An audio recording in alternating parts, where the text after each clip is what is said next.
Selamat siang Bu Mia dan selamat siang teman-teman semua. Saya di sini mewakili kelompok 2 akan mempresentasikan mengenai elektrokardiogram dan penyakit-penyakit jantung yang berkaitan dengan elektrokardiogram. Saya Nagisa Remia Anju dan bersama kedua teman saya yaitu Lawrence Hendrika dan Nadia Novalina. Saya akan membahas terlebih dahulu mengenai sejarah pada elektrokardiogram. Jadi pada intinya ada 3 penemu yang menemukan 12 leads pada elektrokardiogram. Yang pertama adalah Einthoven. Einthoven menemukan 3 leads utama yaitu lead 1, lead 2, dan lead 3. Kemudian Goldberger menemukan AVR, AVF, dan AVL. Dan yang terakhir Wilson menemukan V1 sampai V6. Ketiga penemu ini jika dikombinasikan akan menghasilkan 12 leads pada ECG yang sampai sekarang masih digunakan. Selanjutnya masuk ke dalam aritmia. Aritmia merupakan salah satu faktor adanya penyakit jantung yang kondisinya adalah ketika jantung tidak berdetak seperti normal atau seperti pada umumnya. Nah, aritmia dibagi menjadi 4 tipe utama. Yang pertama ada bradikardia, yang kedua detak prematur atau detak ekstra, yang ketiga aritmia supraventrikular atau takikardia, yang keempat adalah aritmia ventrikel. Jadi, bradikardia merupakan aritmia dengan detak jantung yang sangat lambat atau lambat. Kemudian, detak prematur atau ekstra adalah kondisi aritmia di mana jantung terasa seperti melewati satu detakan. Kemudian takikardia, aritmia di mana detak jantung sangat cepat. Dan kemudian terakhir aritmia ventrikel, itu juga merupakan detak jantung yang sangat cepat namun sampai dapat menimbulkan kematian atau sudden cardiac arrest. Yang pertama adalah atrial fibrillation. Jadi atrial fibrillation ini termasuk ke dalam takikardia atau detak jantung yang sangat cepat. Nah, atrial fibrillation ini merupakan penyakit jantung yang umum. Namun, ada lagi yang lebih umum yaitu atrial flutter yang akan dibahas nanti. Nah, penyebab atrial fibrillation ini karena penyakit rematik, infeksi seperti perikarditis, penyakit aterosklerotik, atau hipertiroidisme. Kemudian dengan adanya atrial fibrillation ini, maka resiko stroke akan meningkat. Gejala yang dialami oleh penderita atrial fibrillation adalah jantung berdebar, pusing, sesak nafas, lemas, dan nyeri pada dada. Untuk ECG pada atrial fibrillation ini, bentuknya sangat cepat dan berantakan dengan ritme jantung yang tinggi, 150 sampai 220 beats per minute. Nah, karakteristiknya itu adanya abnormalitas pada interval RR. Nah, jadi abnormalitas pada interval RR ini dapat dilihat pada puncak QRS wave. Jika pada ECG yang normal, puncaknya itu terdapat interval 1, 2, 3, sedangkan atrial fibrillation itu terdapat 1, 2, 3, 4, 5. Nah, dari sini dapat terlihat bahwa atrial fibrillation ini memiliki interval gelombang yang banyak, tidak seperti pada normal, dan tidak adanya atau kecilnya sekali gelombang P atau P wave. Jadi kalau pada ECG normal, itu yang pertama ada gelombang kecil dulu P, sedangkan kalau atrial fibrillation, gelombang P-nya hampir tidak ada atau sangat kecil sekali. Selanjutnya adalah ventricular arrhythmia. Nah, ventricular arrhythmia ini terjadi karena adanya gangguan aktivitas listrik pada jantung. Karena adanya gangguan ini, maka ventrikel pada jantung harus berdetak lebih cepat sehingga menghasilkan elektrokardiogram yang tidak beraturan. Dan ventricular arrhythmia ini memiliki 2 tipe. Yang pertama itu ventricular fibrilasi dan yang kedua ventricular takikardia. Pada pengukuran ECG leads, pada V1 sampai V6, interval RS-nya jika melebihi 100 milisecond, maka diagnosisnya adalah ventricular takikardia. Namun jika interval RS-nya melebihi 400 milisecond, maka diagnosisnya adalah ventricular fibrillation. Dapat dilihat pada gambar elektrokardiogram ini interval RS-nya sepanjang 200 milisecond. Jadi interval RS itu merupakan interval dari S yang puncak menuju ke bawah yang S, karena gelombangnya kan PQRST. Nah, QRS, jadi yang puncak ke bawah itu jika melebihi 100 milisecond itu masuknya ke ventricular takikardia. Kenapa ini bisa dibilang sepanjang 200 milisecond? Karena sesuai dengan peraturan pembacaan elektrokardiogram, jika panjangnya 5 mm pada blok, ini kan harusnya kotak-kotak, cuman di sini terlihat seperti garis-garis. 5 mm itu sepanjang 200 milisecond. Sedangkan yang seharusnya tidak melebihi 100 milisecond pada yang jantung normal. Selanjutnya ventricular tachycardia. Ventricular tachycardia ini terjadi karena SA node atau pacemaker atau stimulus pada jantung tidak memberikan stimulasi elektrik lagi untuk menjalankan fungsi jantung seperti pada normalnya. Nah, sehingga AV node, bundle of His, dan percabangannya atau fiber-fibernya harus bekerja lebih keras agar ventricle tetap dapat berkontraksi sehingga darah tetap dapat dipompa ke seluruh tubuh. Maka dari itu, karakteristiknya kecepatannya tinggi, lebih dari 120 beats per minute, dan kompleks QRS-nya yang lebar. Seperti tadi, gambaran tadi itu termasuk ventricular tachycardia, karena kompleks QRS-nya lebar, seharusnya dia lebih sempit. Makanya dia bisa mencapai, interval RS-nya bisa mencapai 200 milisecond. Nah, ini disebabkan oleh iskemia dan infark myocard. Kedua penyebab ini akan dibahas lebih lanjut. Selanjutnya adalah ventricular fibrillation. Ini terjadi ketika ventrikular pada jantung gagal untuk berkontraksi dan tidak dapat mengirimkan suplai darah ke tubuh sehingga ritme bisa mencapai lebih dari 400 beats per minute. Karakteristiknya itu sangat tidak beraturan, elektrokardiogramnya, dan sangat berantakan dengan amplitudo yang sangat bervariasi. Kemudian karena berantakan ini sehingga gelombang P, QRS maupun T tidak dapat diidentifikasi. Hal ini terjadi karena adanya pembentukan beberapa loop atau sirkuit pada jantung yang masuk kembali atau re-entry mechanism, sehingga menyebabkan otot jantung sakit.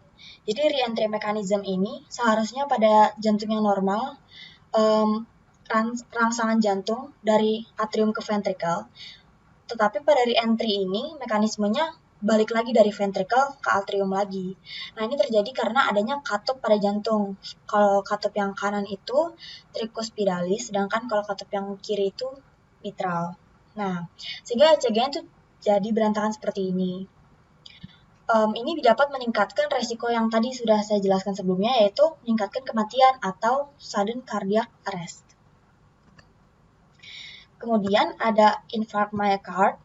Nah, infarct myocard itu dikenal sebagai sebutan serangan jantung.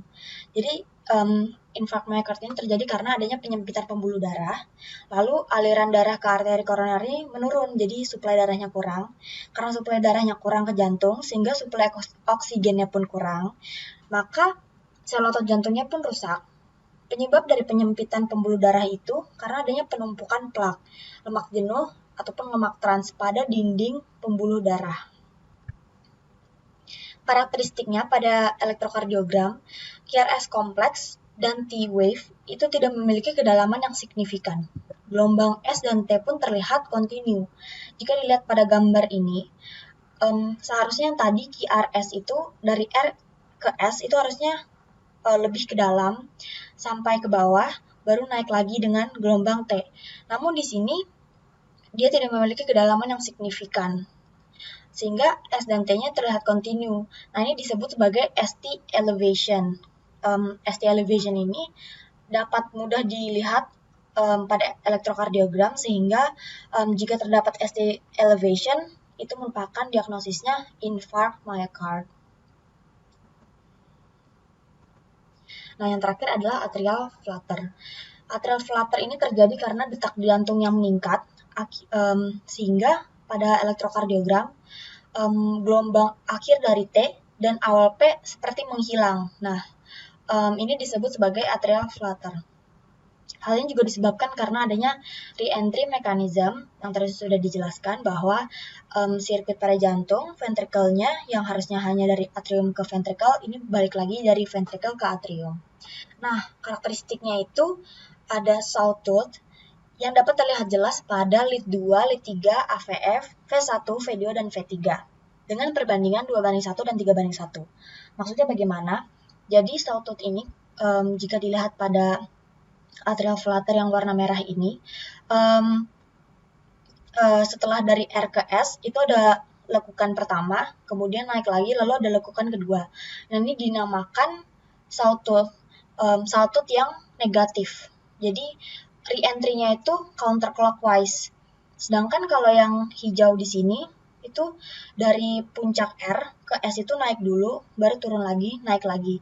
Sehingga dia ada dua sawtooth, dan yang ini merupakan positif atrial flutter atau positif sehingga re-entry-nya clockwise. Nah, ini perbandingan 2:1. Sedangkan kalau yang 3:1 berarti nanti sawtooth-nya ada tambahan lagi jadi 3. Kalau yang di lead 2 ini berarti lekukannya nanti kedalamannya dari 3, dan yang di V1 ini gelombangnya, yang gelombang sawtooth ini akan ada 3. Nah, atrial flutter ini kecepatannya atau beats per minute-nya itu sepanjang 250 sampai 350, jadi sangat tinggi juga. Atrial flutter ini seperti yang sudah saya mention sebelumnya, itu mirip dengan atrial fibrillation, dengan gejala dan komplikasi yang sama juga. Namun perbedaannya terletak pada irama. Irama pada atrial flutter ini cepat namun dia teratur, sedangkan kalau atrial fibrillation itu dia tidak teratur dan berantakan. Selanjutnya, cardiac reentry. Cardiac reentry adalah kondisi di mana propagasi atau penyebaran impuls listrik berulang secara terus-menerus dari gelombang rangsang yang berjalan dalam jalur melingkar atau terjadi secara looping. Lalu, impuls tersebut kembali lagi ke situs asalnya untuk mengaktifkan kembali situs tersebut. Misalnya pada depolarisasi listrik yang kembali lagi ke atrium setelah menuju ventricle. Cardiac reentry ini merupakan salah satu penyebab utama terjadinya aritmia ventricle dan penyakit aritmia lainnya seperti yang sudah dijelaskan Nagisa tadi, yaitu atrial fibrillation, atrial flutter, dan ventricular tachycardia.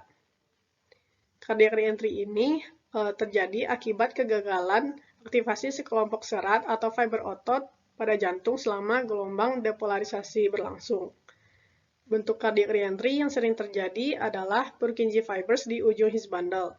His bundle merupakan kelompok otot yang menyambungkan katup kanan dan kiri pada jantung yang terletak di antara atrium dan ventricle. Sedangkan Purkinje fibers atau serat Purkinje adalah bagian dari jaringan konduksi khusus pada jantung yang berfungsi untuk memastikan bahwa gelombang eksitasi atau rangsang menyebar dengan cepat dan hampir serentak ke massa otot ventricle. Kelainan pada jantung selanjutnya yaitu atrioventricular block atau AV block, yang merupakan aritmia yang terjadi karena gangguan atau interupsi aliran impuls listrik baik secara parsial maupun total dari atrium ke ventrikel jantung akibat abnormalitas di sistem konduksi nodus atrioventrikular atau sistem His-Purkinje. Sistem His-Purkinje ini bertanggung jawab atas konduksi listrik yang cepat di ventrikel.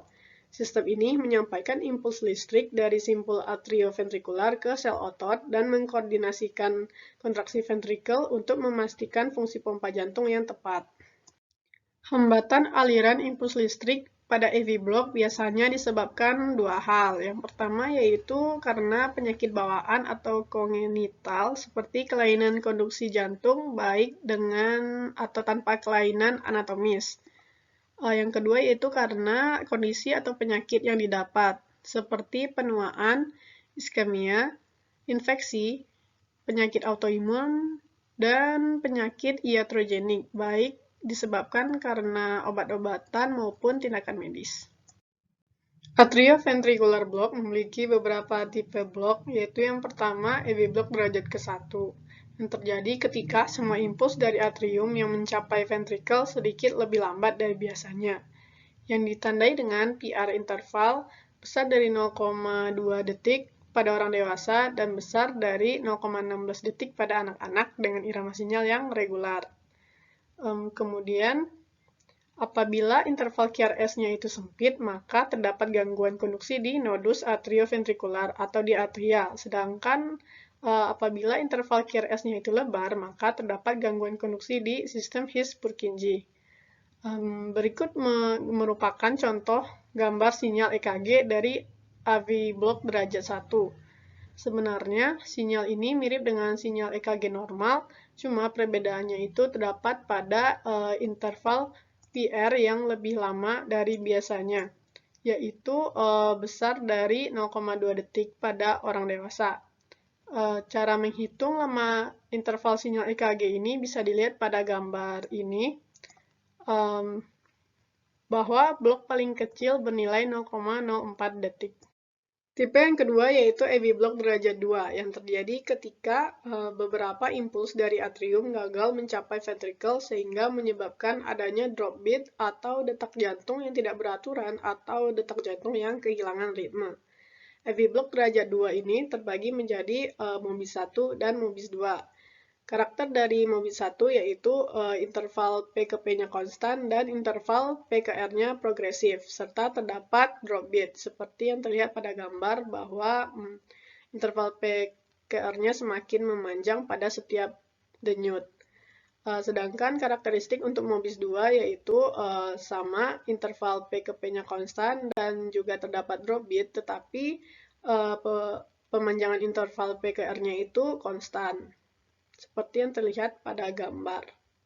Selanjutnya, AV block derajat 3 yang ditandai dengan tidak adanya impuls atrium yang diteruskan ke ventricle, sehingga atrium dan ventricle berdenyut masing-masing atau terjadi kontraksi total.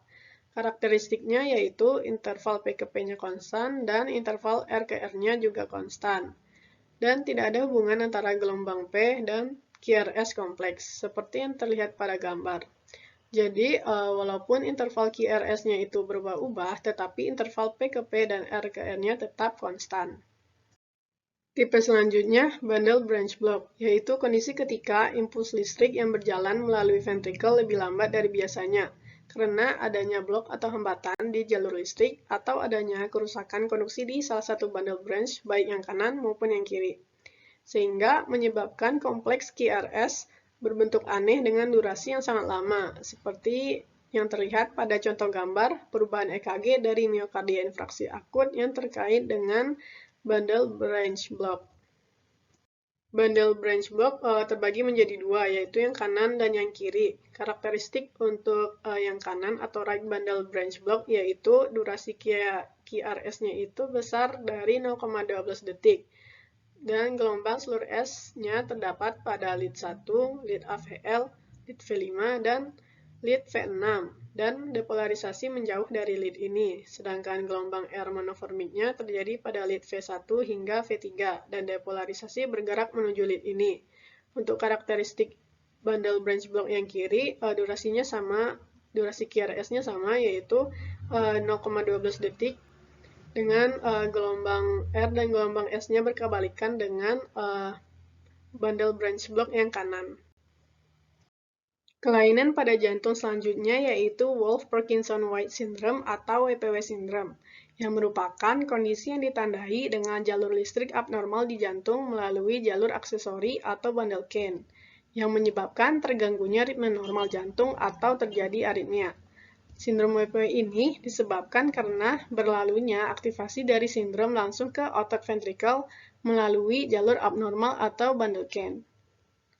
Ciri dari pola sinyal EKG dari sindrom WPW ini terdiri dari interval P ke R yang pendek dan gelombang delta atau slowing upstroke dari QRS kompleks dengan adanya irama sinus. Gelombang delta ini terjadi karena potensial aksi dari simpul sinoatrial yang mengalir ke ventricle dengan sangat cepat melalui bundle CAN, sehingga gelombang QRS terjadi segera setelah gelombang P, seperti yang terlihat pada gambar. Bundle CAN atau accessory pathway adalah jalur konduksi abnormal yang terbentuk selama perkembangan jantung dan dapat berada di berbagai lokasi anatomi, dan pada beberapa pasien mungkin terdapat beberapa jalur. Selanjutnya, ekstrasistol. Ekstrasistol adalah detak jantung tambahan yang terjadi di luar ritme jantung fisiologis atau ritme jantung normal, dan dapat menyebabkan gejala yang tidak menyenangkan. Perbedaan ekstrasistol dengan jantung normal adalah hasil eksitasinya dapat disebabkan oleh sel manapun yang terletak di lokasi manapun pada otot jantung. Selanjutnya akan dijelaskan processing dan fitur extraction dari EKG. Interpretasi dari EKG sering didasarkan pada pengalaman dokter. Nah, keputusan dokter ini biasanya didasarkan pada time-based kriteria di dalam EKG. Nah, biasanya kriteria tersebut dari fisiologi sistem kardiovaskular. Semua sistem diagnostik berbantuan komputer yang biasanya digunakan di klinik elektrokardiografi itu semuanya menggunakan time-based kriteria.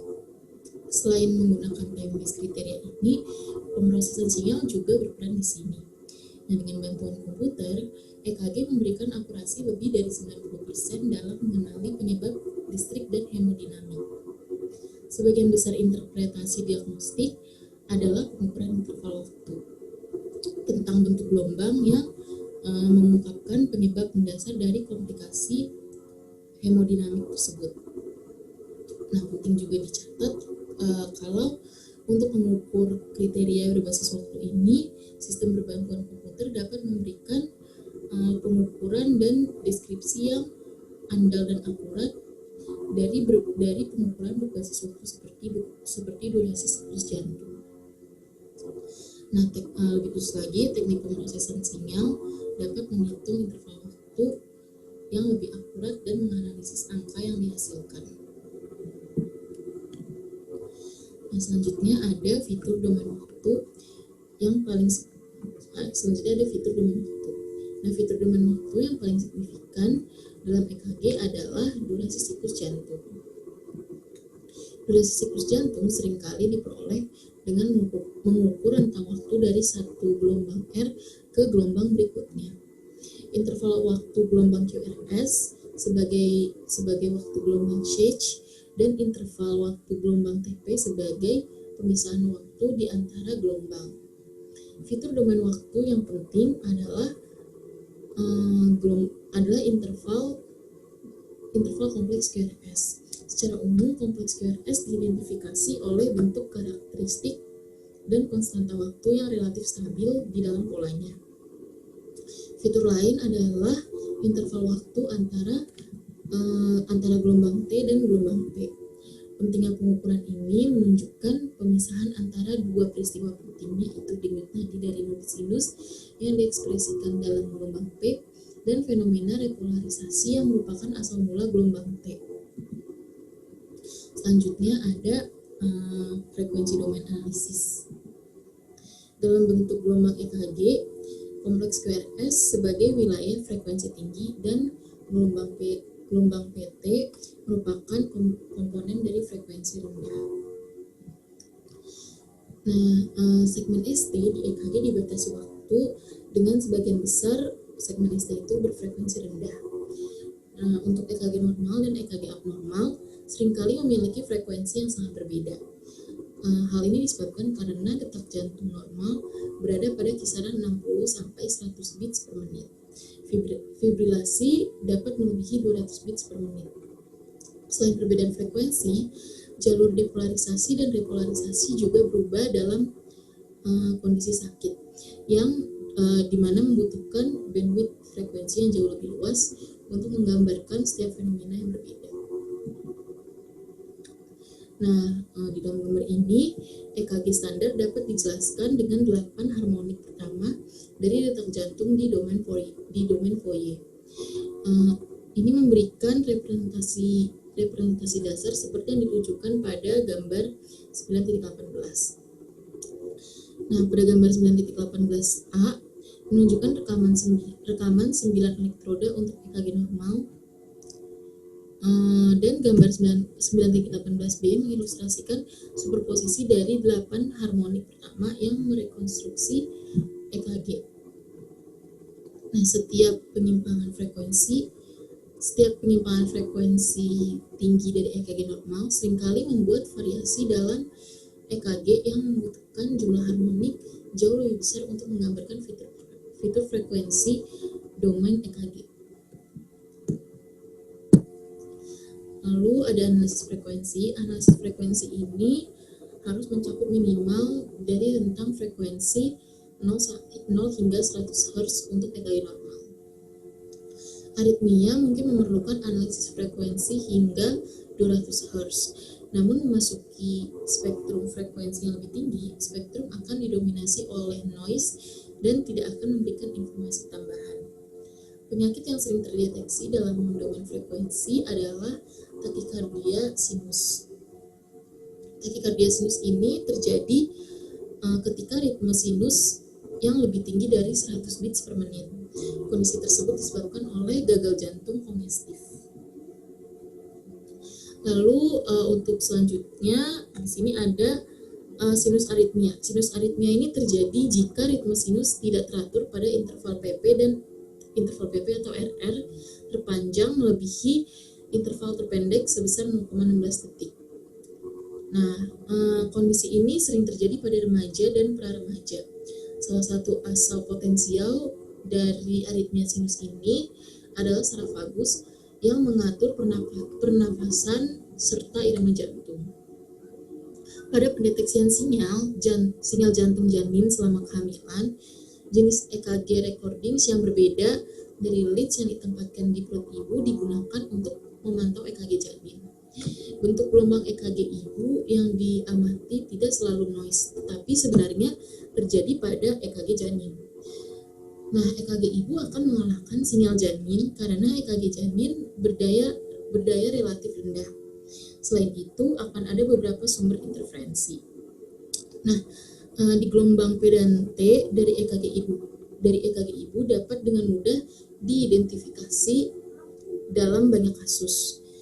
Nah, detak jantung janin biasanya jauh lebih cepat daripada detak jantung ibu, sehingga memungkinkan pemisahan EKG ibu dan bayi menggunakan filter yang dirancang dalam domain frekuensi. Nah, beberapa efek frekuensi yang diukur oleh elektroda tidak selalu terkait dengan spektrum frekuensi dari aktivitas sel. Banyak yang disebabkan dari sumber noise, misalnya sinyal pernafasan dan elektromiografi atau EMG otot rangka. Suara seperti itu sering disaring dalam domain frekuensi. Misalnya, filter takik pada frekuensi daya utama selalu diterapkan untuk menyaring peralatan dan noise kapasitif. Lalu salah satunya sinyal nafas yang melibatkan otot dada dan diafragma. Kedua kelompok otot adalah otot besar, dan EMG yang dihasilkan dari eksitasi otot menghasilkan amplitudo sinyal yang besar. Karena gerakan pernafasan seringkali merupakan proses yang teratur dan memiliki detak yang jauh lebih lambat daripada detak jantung, hal ini dapat dengan mudah dibedakan. Namun, gerakan elektroda yang dihasilkan dari pernafasan memiliki efek modulasi pada kandungan spektrum sinyal yang diukur. Metode yang efektif untuk menyaring jenis sinyal interferensi listrik ini adalah dengan memicu pengukuran pada gerakan yang menyebabkan gerakan listrik. Selain itu, proses menghirup dan menghembuskan nafas dapat dipantau oleh probe aliran dan dikurangi dari sinyal EKG yang terdeteksi. Selanjutnya ada wavelet domain analysis. Karena action potensial sebagian besar bersifat stokastik, maka analisis wavelet dari action potensial mungkin tidak memberikan data yang andal yang diperlukan untuk diagnosis yang akurat. Namun, ketika mengamati repetitif signal seperti EKG sebagai hasil dari penjumlahan baiknya action potensial, fitur domain wavelet dapat mengidentifikasi kontribusi relatif dari frekuensi yang lebih tinggi, yaitu pada skala lebih rendah. Nah, fitur wavelet yang digunakan dalam analisis EKG seringkali mendeteksi keberadaan scaling atau shifting dari gelombang. Dekomposisi wavelet menggunakan mother wavelet menyerupai bentuk umum kompleks QRS, di mana di dalam itu menunjukkan lokasi, amplitudo, dan scaling dari QRS secara kuantitatif. Nah, analisis wavelet juga digunakan dengan menggunakan Dawbesh dan Hoyfeld wavelet. Aplikasi dari analisis wavelet ini adalah pemisahan antara EKG ibu dan EKG bayi. Seperti disebutkan sebelumnya bahwa bentuk gelombang EKG janin ini mirip dengan EKG dewasa dalam domain transformasi wavelet. Dekomposisi wavelet dari sinyal dapat secara efektif memisahkan EKG ibu dan bayi karena kedua sinyal EKG berada pada skala yang berbeda. Nah, kesimpulan dari presentasi ini, jadi dapat dilihat bahwa terdapat pengertian kardiak aritmia dan jenis-jenisnya, pemahaman gambar elektrokardiogram, dan fitur domain pada elektrokardiogram. Sekian presentasi dari kami, kurang lebihnya mohon maaf. Terima kasih.